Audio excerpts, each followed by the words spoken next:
இது ஃபர்ஸ்ட் மலேசியாவின் செய்திகள் உங்களுக்காக.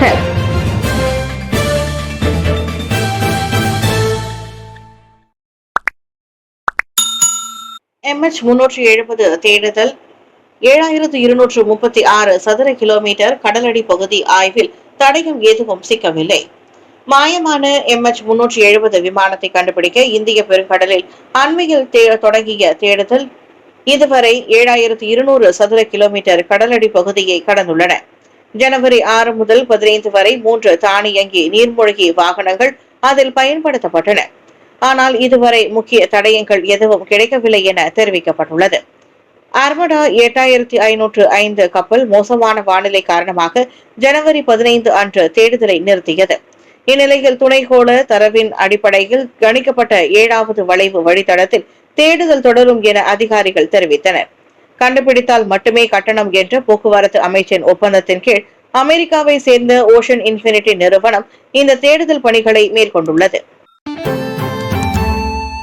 6 வயதில் முதல் வகுப்பு சேர்க்கை திறன் மதிப்பீடு கட்டாயம். கல்வி அமைச்சர் 6 வயதில் முதல் வகுப்பு சேர விரும்பும் குழந்தைகள் பள்ளி கல்விக்கு தயாராக உள்ளார்களா என்பதை அறிய திறன் மதிப்பீடு பரிசோதனைக்கு உட்படுத்தப்பட வேண்டும் என்று கல்வி அமைச்சர் தெரிவித்துள்ளது. கல்வி அமைச்சர் ஃபட்டினா சிட்டேக் வெளியிட்ட தகவலின்படி 6 வயதில் முதலாம் வகுப்பு சேர்க்கை விருப்ப அடிப்படையிலானது என்றும் தானாக வழங்கப்படாது என்றும் கூறப்பட்டுள்ளது. பரிசோதனை முடிவுகள் மற்றும் பெற்றோரின் முடிவில் அடிப்படையில் தான் சேர்க்கை குறித்து இறுதி தீர்மானம் எடுக்கப்படும் என்று அவர் மேலும் தெரிவித்தார். 6 வயதில் சேரும் மாணவர்கள் முதல் வகுப்பில் 2 ஆண்டுகள் படிக்க வேண்டியதில்லை. அவர்கள் வழக்கமான 6 ஆண்டுகள் தொடக்க கல்வி மற்றும் 5 ஆண்டுகள் மேல்நிலை கல்வி முறையையே பின்பற்றுவார்கள். இதனால் மாணவர்கள் 16 வயதில் மேல்நிலை கல்வியை முடிப்பார்கள். கற்றல் தரம் பாதிக்கப்படாத வகையில் 2027 பள்ளி பாடத்திட்டம் தயாரிக்கப்பட்டுள்ளதாகவும் கூடுதல் வகுப்பறைகள் மற்றும் போதுமான ஆசிரியர்களை ஏற்படுத்த நடவடிக்கைகள் எடுக்கப்படுவதாகவும் கல்வி அமைச்சர் தெரிவித்துள்ளது. மலேசியாவில் கஞ்சா பறிமுதல், பெண்ணுக்கு எதிரான வேட்டையில் தாய்லாந்தும் ஒத்துழைப்பு. மலேசிய எல்லையில் அண்மையில் 1.82 மில்லியன் ரிங்கிட் மதிப்பிலான கஞ்சா பறிமுதல் செய்யப்பட்ட விவகாரத்தில் லூனா என்று அழைக்கப்படும் 30 வயது சந்தேக நபர் தாய்லாந்துக்கு தப்பி சென்றதாக நம்பப்படுகிறது. இரட்டை குடியுரிமை கொண்டிருக்கலாம் என சந்தேகிக்கப்படும் லூனாவை இதுவரை கண்டுபிடிக்க முடியவில்லை. இதையடுத்து தாய்லாந்து போலீசார் மலேசிய அதிகாரிகளிடம் முக்கிய தகவல்களை கோரியுள்ளனர். கூடுதல் தகவல்கள் பெற்றால் தாய்லாந்து மலேசிய விசாரணை வேகமாகும் என அவர்கள் தெரிவித்தனர். இந்நிலையில் இரு நாடுகளின் எல்லை பகுதிகளில் தேடுதல் நடவடிக்கைகள் தீவிரப்படுத்தப்பட்டுள்ளன. முன்னதாக குவாலக்கிராயில் நடத்தப்பட்ட 2 திடீர் சோதனைகளில் 3 உள்ளூர் ஆடவர்கள் 52 கிலோ போதைப் பொருளுடன் போலீசிடம் சிக்கினர். அந்த கும்பலின் மூளையாக செயல்பட்டவர்தான் இந்த லூனா ஆவார். தைப்பூசத்திற்கு பிப்ரவரி 1 கெடாவில் சம்பவ விடுமுறை. வரும் தைப்பூசத்திற்கு கெடா மாநில அரசாங்கம் சம்பவ விடுமுறையை அறிவித்துள்ளது. மாநில இந்துக்கள் தைப்பூசத்தை கொண்டாட ஏதுவாக பிப்ரவரி 1 ஞாயிற்றுக்கிழமை இந்த சிறப்பு விடுமுறையை வழங்க ஆட்சி குழு கூட்டத்தில் முடிவானதாக கெடா அரசாங்க செயலகம் அறிக்கை ஒன்றில் கூறியது. தைப்பூசம் தேசிய பொது விடுமுறை அல்ல. இந்துக்கள் அதிகமுள்ள Selangor, Perak, Johor, Penang, Kuala Lumpur போன்ற குறிப்பிட்ட மாநிலங்கள் மட்டுமே பொது விடுமுறையாக அனுசரிக்கின்றன. கெடாவிலும் பொது விடுமுறை இல்லாத காரணத்தால் ஆண்டுதோறும் சம்பவ விடுமுறை வழங்கப்பட்டு வருகிறது. பத்துமலை, பினாங்கு தண்ணீர்மலை, ஈப்போ கல்லுமலை ஆகிய இடங்களுக்கு அடுத்து கெடாவில் சுங்கை பட்டாணி ஸ்ரீ சுப்பிரமணியர் சுவாமி தேவஸ்தான தைப்பூசம் பிரசித்தி பெற்றதாகும். மாசாய் முனீஸ்வரர் ஆலயம், மாடோஸ் மற்றும் செம்பராங் தமிழ் பள்ளிகளுக்கு நிலப்பட்டா தீர்வை தேடி தந்த மாய்கா ரவீன். கோவில் மற்றும் தமிழ் பள்ளிகளுக்கான நிலம் என ஜொஹூரில் இந்த வாரம் இந்திய சமூகத்திற்கு மகிழ்ச்சியூட்டும் அனுகூலங்கள் கிடைத்துள்ளன. ஜொஹூர் பாரு மாசாயில் உள்ள ஸ்ரீ முனீஸ்வரர் பிளாங்தோங் கோவில் சுமார் 50 ஆண்டுகளாக நிலப்பட்டாவுக்கு விண்ணப்பம் செய்து வந்த நிலையில் தற்போது அதிகாரப்பூர்வ நில அனுமதி கடிதத்தை பெற்றுள்ளது. இந்த நீண்ட கால காத்திருப்புக்கான வெற்றி, ஒற்றுமை, பாரம்பரியம் மற்றும் கலாச்சார துறைகளுக்கான ஜொஹூர் ஆட்சிக்குழு உறுப்பினரும் மாநில மாய்கா தலைவருமான ரவீன் குமார் கிருஷ்ணசாமி முயற்சியில் சாத்தியமானது. இதற்காக ஜொஹூர் மந்திரி பிரசாத் டத்தோ ஆன் ஹாஃபிஸ் கசிக்கு ரவீன் நன்றி தெரிவித்தார். முஸ்லிம் அல்லாத வழிபாட்டு இல்லங்களுக்கான பணிக்குழு அமைக்கப்பட்டு பல்வேறு அரசு அமைப்புகள் இணைந்து கோவிலின் நில பிரச்சினைக்கு தீர்வு காணப்பட்டுள்ளது. இவ்வேளையில் மாடோஸ் மற்றும் செம்பராங் தோட்ட தமிழ் பள்ளிகள் பிரச்சினைக்கும் விடிவு காலம் பிறந்துள்ளது. அவை இரண்டும் நீண்ட போராட்டங்களுக்கு பிறகு 6 ஏக்கர் நிலப்பட்டாவை பெற்றன. தெலங்கானாவில் ரம்புதான் பழக்கொட்டை தொண்டையில் சிக்கி 5 வயது சிறுவன் உயிரிழப்பு. தெலங்கானா கெமமானில் 5 வயது சிறுவன் ரம்புதான் பழக்கொட்டை தொண்டையில் சிக்கி பரிதாபமாக உயிரிழந்தான். வீட்டில் 6 வயது அக்கால் பழத்தை உரித்து கொடுக்க அவனும் மகிழ்ச்சியாக உண்டு கொண்டிருந்த போது அந்த துயரம் நிகழ்ந்தது. சிறுவனின் குரல் திடீரென மாறியதால் குடும்பத்தினர் அவசரமாக கெமமான் மருத்துவமனைக்கு அழைத்து சென்றனர். ஆனால் சிகிச்சை பலனின்றி அவன் உயிரிழந்ததாக மருத்துவர்கள் அறிவித்தனர். தொண்டையில் சிக்கிய ராம்புதான் கொட்டையால் மூச்சு திணறி மரணம் ஏற்பட்டது சவ பரிசோதனையில் உறுதி செய்யப்பட்டது. விதை அல்லது கொட்டையுள்ள பழங்களை சிறுவர்களுக்கு கொடுக்கும் போது பெற்றோர் மிகுந்த கவனத்துடன் இருக்க வேண்டும் என எச்சரிக்கை விடுக்கப்பட்டுள்ளது.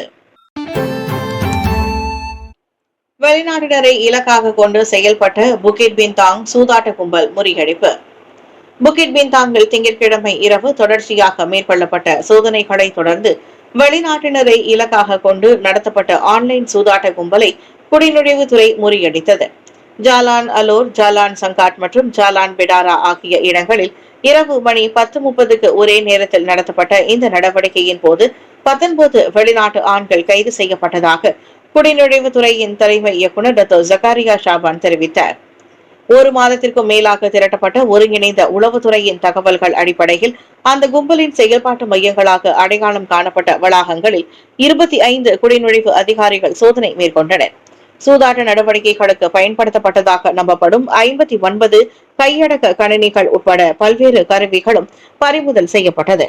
இந்த கும்பல் வெளிநாட்டினரை அதன் முதன்மை வாடிக்கையாளர்களாக குறிவைத்து அதிக வருமானம் தரும் வாக்குறுதிகளுடன் 50 ரிங்கிட் முதல் 500 ரிங்கிட் வரையிலான சிறிய அளவிலான முதலீடுகளையும் வழங்கியதாக ஜக்காரியா வெளியிட்ட அறிக்கையில் தெரிவித்தார்.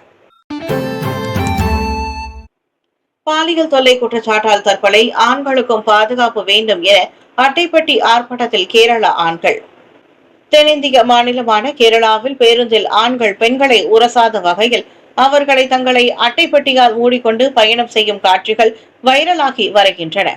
ஆண்களுக்கும் பாதுகாப்பு வேண்டும் என்ற நூதன கோரிக்கையுடன் மீம் வீடியோக்கள் மற்றும் பேரணி வழியாக விழிப்புணர்வையும் அவர்கள் ஏற்படுத்தி வருகின்றனர். பேருந்து நடத்துனரை கூட அட்டைப்பட்டியை மாட்டிக்கொண்டு பயணம் செய்து ஆண்களுக்கு தனி ஆணையம் வேண்டும் என வலியுறுத்தினர். கோழிக்கோடு மாவட்டத்தில் அண்மையில் நடந்த ஒரு துயர சம்பவத்திற்கு பிறகு இந்த அட்டைப்பட்டியில் பயணம் உருவானது. 42 வயது தீபக் என்பவர் பேருந்தில் பயணம் செய்யும் போது பாலியல் சீண்டலில் ஈடுபட்டதாக ஒரு பெண் செல்ஃபி வீடியோ எடுத்து சமூக ஊடகத்தில் வெளியிட்டார். அந்த வீடியோ வைரலான நிலையில் மன உளைச்சலால் தீபக் வீட்டில் தூக்கு போட்டு தற்கொலை செய்து கொண்டதால் பரபரப்பு ஏற்பட்டது. ஆனால் வைரலான வீடியோவில் தீபக் செய்த தவறு செய்ததாக தெரியவில்லை. மாறாக பிரபலம் அடையவும் லைக்ஸுகளை குவிக்கவுமே அப்பெண் இப்படி செய்தார் என சமூக ஊடகங்களில் விமர்சனங்களும் கண்டனங்களும் எழுந்தன. அப்பெண்ணின் செயலால் அப்பாவி ஆடவரின் உயிர் பறிபோய் இருப்பதால் போலீஸ் நடவடிக்கை எடுக்கவும் வலியுறுத்தப்பட்டது. செல்லாத சமூக வருகை பாஸ், சீன பிரஜை கைது. குடிநுழைவு பரிசோதனையின் போது செல்லாத சமூக வருகை பாஸ் பயன்படுத்த முயன்றதற்காக எல்லை கட்டுப்பாடு மற்றும் பாதுகாப்பு நிறுவனத்தால் சீன பிரஜை ஒருவர் கைது செய்யப்பட்டார். KLIA அனைத்துலக விமான நிலையத்தின் 2வது முனையத்தில் அனைத்துலக புறப்படும் முனையத்தில் நேற்று மாலை மணி 6 அளவில் அந்த ஆடவர் கைது செய்யப்பட்டதாக எல்லை கட்டுப்பாடு மற்றும் பாதுகாப்பு நிறுவனமான AKPS வெளியிட்ட அறிக்கையில் தெரிவித்துள்ளது. 33 வயதான அந்த நபர் வைத்திருந்த பாஸ் முறையற்றதாகவும் நிர்ணயிக்கப்பட்ட விதிமுறைகளை மீறியதாகவும் கண்டறியப்பட்டது. 1959/63 குடிநுழைவு சட்டத்தின் விதிகளை மீறிய குற்றத்திற்காக கைது செய்யப்பட்ட அந்த நபர் மேல் நடவடிக்கைக்காக KLIA அமலாக்க பிரிவினரால் தடுத்து வைக்கப்பட்டுள்ளார். கோயில் குறித்து சினமூட்டும் பதிவு, ஃபிர்டௌஸ் வாங், செகு சந்திராவை கைது செய்ய ராயர் கோரிக்கை. ஓர் இந்து கோவிலை பற்றி சினமூட்டும் பதிவுகளை வெளியிட்டதாக கூறப்படும் சுயேட்சை மதபோதகர் ஃபிர்டௌஸ் வாங், சிங்கு சந்திரா எனப்படும் டிக்டாக் பயனர் ஆகிய இருவரும் கைது செய்யப்பட வேண்டும் என ஜலதோங் நாடாளுமன்ற உறுப்பினர் RSN ராயர் கோரிக்கை விடுத்துள்ளார். அண்மையில் சர்ச்சைக்குரிய கருத்துக்களுக்காக ஒரு பத்திரிகையாளருக்கு எதிராக விரைவாக நடவடிக்கை எடுக்கப்பட்டதை போல சட்டம் அனைவருக்கும் சமமாக பயன்படுத்தப்பட வேண்டும் என ராயர் கூறினார். மாமன்னர் சுல்தான் இப்ராஹிம் நேற்று முன்தினம்தான் மலேசியர்கள் இன மத கலகத்தை தூண்டாமல் ஒற்றுமையை பேண வேண்டும் என்று நினைவூட்டியதை அவர் சுட்டிக்காட்டினார். ஒரு மதத்தை சினமூட்டும் இத்தகைய பதிவுகளை கவனிக்காமல் விட்டுவிட்டால் அது சமூக அமைதியை பாதிக்கும் அபாயம் உண்டு எனவும் ராயர் எச்சரித்தார். ஃபிர்டவுஸ் வாங் தனது பேஸ்புக் பதிவில் ஒரு இந்து கோவிலின் நிலத்தை சட்டவிரோதமாக டிஎன்பி கோபுரம் அமைக்கப்பட்டதா, அப்படி என்றால் நிலத்தில் அத்துமீறிய நிறுவனத்திற்கு எதிராக அதிகாரிகள் நடவடிக்கை எடுக்க வேண்டும் என கிண்டலடிக்கும் தோரணையில் கேள்வி எழுப்பினார். சிங்கு சந்திராவோ இரண்டில் எது முதலில் வந்தது என கேட்டு பதிவிட்டிருந்தார். சமூகத்தில் பதற்றத்தை ஏற்படுத்தும் முன்னர் அவ்விரு பதிவுகளையும் நீக்க அதிகாரிகள் நடவடிக்கை எடுக்க வேண்டும் என்று ராயர் வலியுறுத்தினார்.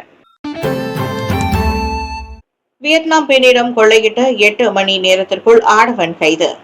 வியட்நாம் பெண்ணிடம் கொள்ளையடித்த ஆடவன் ஒருவனை 8 மணி நேரத்திற்குள் போலீசார் வெற்றிகரமாக கைது செய்தனர்.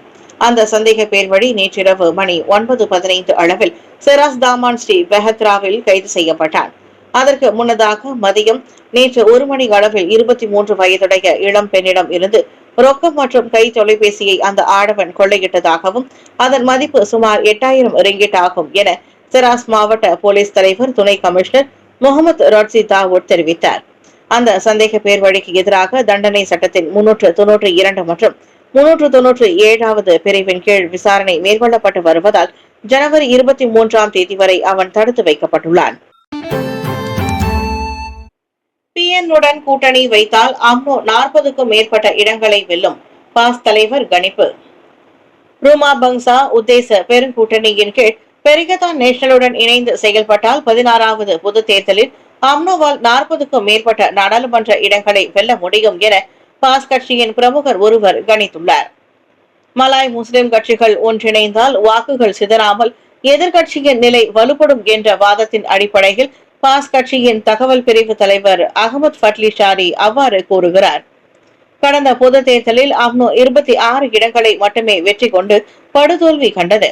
இதுவே அம்னோ தலைவர் பரிந்துரைத்துள்ள பெருங்கூட்டணி சாத்தியமானால் கூடுதலாக இன்னும் 10 தொகுதிகளையாவது அம்னோவால் எளிதாக வென்றுவிட முடியும். தேர்தலில் மலாய் முஸ்லிம் உணர்வின் அடிப்படையில் பெரிகத்தான் ஆதரவாளர்கள் அம்னோவையும் தேசிய முன்னணியும் ஆதரிப்பர் என ஃபட்லி கூறிக்கொண்டார். தற்போது அம்னோ பெரிகத்தான் பக்கத்தான் ஹரப்பான் தலைமையிலான கூட்டணி அரசாங்கத்தில் உள்ளது. பாஸ் மற்றும் பெர்சத்து PN-ஐ வழிநடத்துகின்றது. இந்நிலையில் அம்னோ PN-உடன் கைகோர்த்தால் மலேசிய அரசியல் நிலைமையே மாறக்கூடும் என்றார் அவர்.